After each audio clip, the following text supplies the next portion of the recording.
بسم اللہ الرحمن الرحیم۔ حقوق کی تفصیل۔ برادران ملت، حقوق کی دو قسمیں ہیں، ایک حقوق اللہ، دوسرے حقوق العباد۔ پھر حقوق اللہ کی دو قسمیں ہیں، ایک وہ کہ اگر ان کے بارے میں بندہ سے قصور واقع ہوا تو وہ صرف توبہ سے معاف ہو سکتے ہیں، جیسے کہ سحر میں جمعہ اور عیدین کی نمازیں چھوٹ جانے کے گناہ، یا شراب پینے اور ناچ وغیرہ دیکھنے کے گناہ،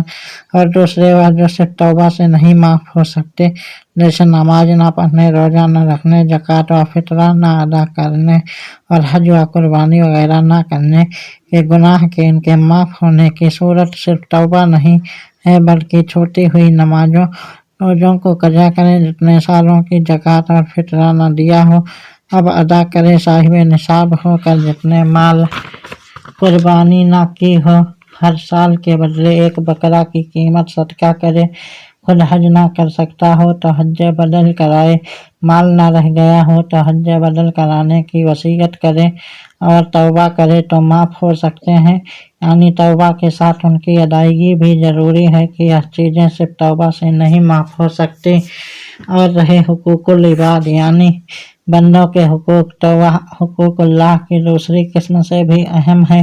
اس لیے کہ خدائے تعالی ارحم الراحمین ہے، اگر وہ چاہے تو اپنے ہر قسم کے حقوق کو معاف کر دے، لیکن وہ کسی بندے کا حق ہرگز نہیں معاف کرے گا جب تک کہ وہ بندہ نہ معاف کر دے کہ جس کی حق تلفی کی گئی ہے۔ اسی لیے سرکار اقدس صلی اللہ تعالی علیہ وسلم نے آخری وصیت میں خاص طور پر اس کی اہمیت کو ظاہر فرمایا، اور زمانۂ صحت میں بھی ہمیشہ اس کی تاکید فرماتے رہے۔ مشکوٰۃ شریف کی حدیث ہے، حضرت ابو ہریرہ رضی اللہ تعالی عنہ سے روایت ہے کہ رسول اللہ صلی اللہ تعالی علیہ وسلم نے صحابہ کرام سے دریافت کیا، اتدرون ما المفلس، یعنی کیا تم لوگ جانتے ہو کہ مفلس اور کنگال کون ہے؟ صحابہ نے عرض کیا، یا رسول اللہ، ہم میں مفلس وہ شخص ہے کہ جس کے پاس پیسے ہوں اور نہ سامان۔ حضور صلی اللہ تعالی علیہ وسلم نے فرمایا کہ میری امت میں دراصل مفلس وہ شخص ہے کہ جو قیامت کے دن نماز، روزہ اور زکوٰۃ وغیرہ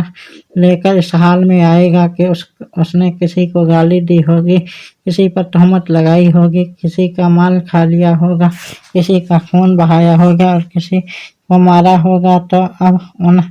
لوگوں کو راضی کرنے کے لیے اس شخص کی نیکیاں ان مظلوموں کے درمیان تقسیم کی جائیں گی۔ اگر اس کی نیکیاں ختم ہو جانے کے بعد بھی لوگوں کے حقوق اس پر باقی رہ جائیں گے تو اب حقداروں کے گناہ لاد دیے جائیں گے، یہاں تک کہ اسے دوزخ میں پھینک دیا جائے گا، والعیاذ باللہ تعالی۔ بے شک میرے سرکار نے صحیح فرمایا، حقیقت میں مفلس اور غریب وہی شخص ہے جس کے پاس قیامت کے دن نیکیاں نہیں ہوگی، یا وہ بہت سی نیکیاں لے کر آئے گا مگر حقوق العباد میں گرفتار ہوگا، ماں باپ کو ستایا ہوگا، پڑوسی کو تکلیف دی ہوگی، بھائی کا حق مان لیا ہوگا، ماں باپ کے ماننے پر بہن کا حق نہیں دیا ہوگا، دادا کے انتقال پر پھوپھی کا حق غصب کر لیا ہوگا، تو قیامت کے دن اس کی ساری نیکیاں ان لوگوں کو دے دی جائیں گی جس کی اس نے حق تلفی کی ہوگی، یہاں تک کہ اس کے پاس کوئی نیکی نہیں رہ جائے گی۔ تو حقیقت میں غریب وہی شخص ہے، اس لیے کہ دنیا کا غریب اگر اس کے پاس کھانا نہ ہو تو مانگنے سے کہیں مل جائے گا، کپڑا نہ ہو تو وہ بھی کہیں سے پا جائے گا، سردی میں رضائی مل نہ ہو تو کسی کے رحم آ جائے گا، وہ بھی حاصل ہو جائے گا، رہنے کے لیے گھر نہ ہو تو سر چھپانے کے لیے کہیں کوئی جگہ مل ہی جائے گی، لیکن قیامت کے دن جیب نیکیاں نہیں ہوگی تو وہ کہیں سے نہیں ملے گا۔ پارہ 21 رکوع نمبر 13 میں ارشاد خداوندی ہے، یا ایھا الناس اتقوا ربکم واخشوا یوما لا یخرج ولد عن ولدہ ولا مولود مجاز عن والدیہ شیئا، یعنی اے لوگوں اپنے رب سے ڈرو اور اس دن کا خوف کرو جس میں کوئی باپ اپنے بچے کے کام نہ آئے گا اور نہ کوئی عام कोई काम वाला बच्चा अपने बाप को कुछ फायदा पहुंचाएगा। पारा 30 सूरह अबस में इरशाद रब्बे जुल जलाल है,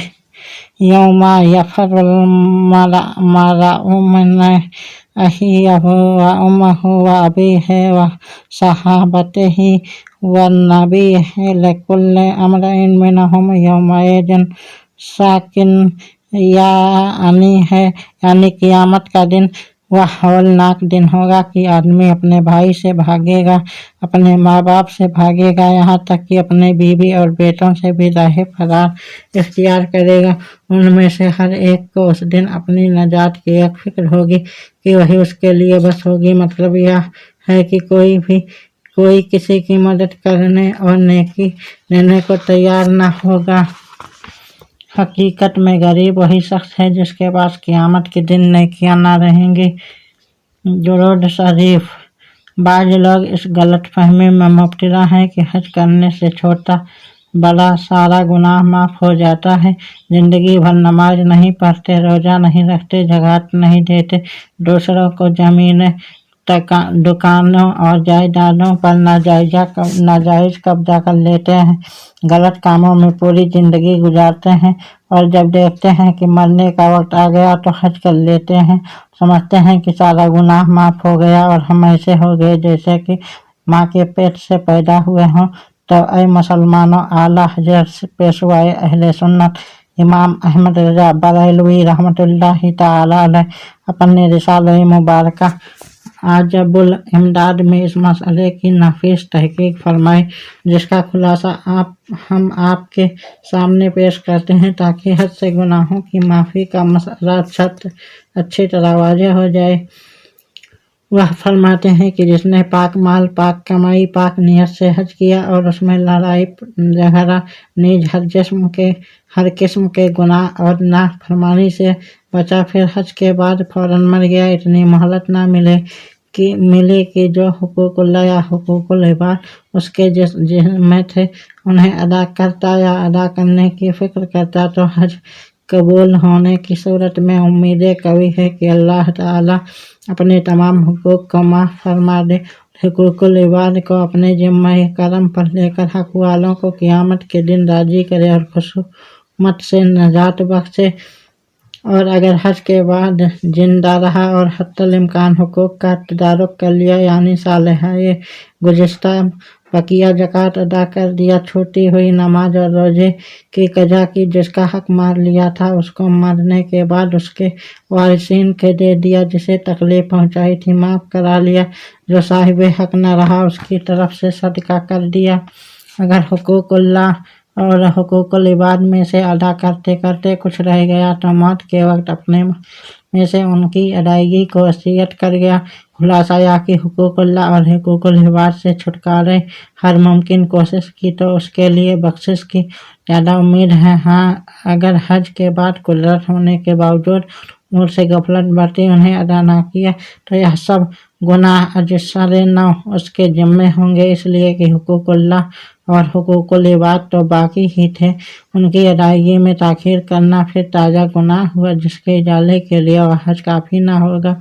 इसलिए कि हज गुजरे हुए गुनाहों यानी वक्त पर नमाज और रोज़ा वगैरह अदा न करने की तकसीर होता है। हज से कज़ा शुदा नमाज और रोज़ा हरगिज़ नहीं माफ़ होते और न आइंदा के लिए परवाना आज़ादी मिलता है। अंतही कलामा। और हज़रत अल्लामा इब्ने आबिदीन सामी रहमतुल्लाहि अलैह इस मसले पर बहस करने के बाद तहरीर फरमाते हैं, खुलाए कलाम यह है कि कर्ज की अदायगी में देर लगाना और नमाज व ज़कात वगैरह को ने में ताख़ीर करना, चूँकि यह हुकूकुल्लाह में से इसलिए फ़कत ताख़ीर का गुनाह जो माजी में हो चुका वह माफ़ हो जाएगा, लेकिन असल कर्ज और नमाज व ज़कात वगैरह फ़राइज़ की अदायगी में जो आइंदा ताख़ीर होगी वह माफ़ नहीं होगी। अल्लामा सामी बहरुर राय के हवाले से लिखते हैं, गुनाहों का कफ़ारा हो जाता है, उसका यह मतलब नहीं कि कर्ज की अदायगी और सौम सलात की कज़ा उसके ज़िम्मे से साकित हो जाती है, जैसा कि बहुत से लोगों का वहम है, इसलिए कि उम्मत में से कोई भी इसका कायल नहीं है। फिर अल्लामा सामी तहरीर फरमाते हैं कि तो यकीन के साथ नहीं कहा जा सकता कि हज उन कबीरा गुनाहों का कफ़ारा हो जाता है जो हुकूकुल्लाह है, तो फिर भला हुकूकुल इबाद का कफ़ारा क्यों कर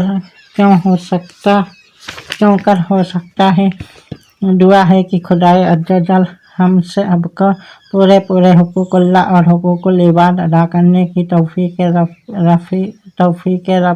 रकीक बख्शे। दुनिया व आखिरत में हमें मुफलिसी के अजाब से महफूज रखें, आमीन। शेख महक़्क़िक़ लिखते हैं कि हुज़ूर सल्लल्लाहु तआला अलैहि वसल्लम ने आखिरी वसीयत के खुतबे में यह भी फरमाया कि ऐ लोगों, जिस शख्स पर कोई हक हो उसे चाहिए कि वह अदा करे और ख्याल ना करे कि रुसवाई होगी, इसलिए कि दुनिया की रुसवाई आखिरत की रुसवाई से बहुत आसान है। आपके इस ऐलान पर एक सहाबी उठे और उन्होंने अर्ज़ किया, या रसूल अल्लाह, हमने माले गनीमत में खयानत की थी और उसमें से तीन दिरहम ले लिया था। हुजूर ने उनसे दरियाफ्त फरमाया कि किस चीज़ ने तुमको खयानत करने पर मजबूर किया। उन्होंने अर्ज़ किया, या रसूलल्लाह, मुझे 3 दिरहम की ज़रूरत थी। हुजूर सल्लल्लाहु तआला अलैहि वसल्लम ने हज़रत फज़ल रज़ियल्लाहु तआला अन्हु को हुक्म फरमाया कि इनसे 3 दिरहम ले लो। मदारिजुन नबुव्वत कितने अच्छे थे वह कि उन्होंने आखिरत की रुसवाई से बचने के लिए भरे मजमे में दुनिया की रुसवाई इख्तियार की, अपनी खयानत का ऐलान कर दिया और आखिरत की रुसवाई से बचने के लिए दुनिया की रुसवाई में कोई आर नहीं महसूस की। दुआ है कि खुदाए जुल जलाल हम सबको हुजूर और उनके सहाबा के नक्शे कदम पर चलने की तौफीक मरहमत फरमाए और आखिरत की रुसवाई से बचने का पूरा जज्बा नसीब फरमाए, आमीन।